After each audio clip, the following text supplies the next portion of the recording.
आता फोडणीचा भात म्हणलं की आपल्याला वाटतं आदल्या दिवशीचा भात वगैरे असतो, पण आमच्याकडे तो ताज्या भाताचाच केला जातो. इतका तो सगळ्यांना आवडतो. तर काही नाही, थोडं जास्त तेल घेऊन फोडणी करायची, मोहरी टाकायची, ती तडतडली की कढीपत्ता टाकायचा आहे.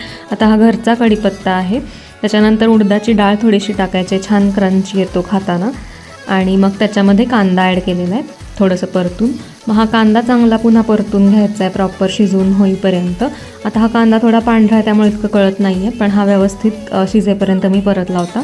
मग त्याच्यामध्ये थोडासा हिंग आणि हळद ॲड करून घ्यायचे आणि हे दोन्ही पुन्हा चांगलं हलवून परतून घ्यायचं आहे.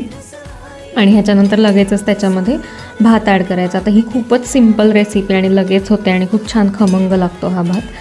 आता ह्याच्यामध्ये मी भात ॲड केला आहे आणि मग त्याच्यामध्ये चवीनुसार मीठ आणि लाल तिखट घालायचे. आता ह्याच्यामध्ये फोडणीत मिरची घालून पण आपण करू शकतो, पण मी लाल तिखट घातलेलं आहे. आणि हे सगळं झाल्यावर पुन्हा हलवून एक चांगली वाफ काढायची. भात शिजलेलाच असतो त्यामुळे जास्त वेळ लागत नाही. आणि मग कोथिंबीर घालून मस्त सर्व करायचं.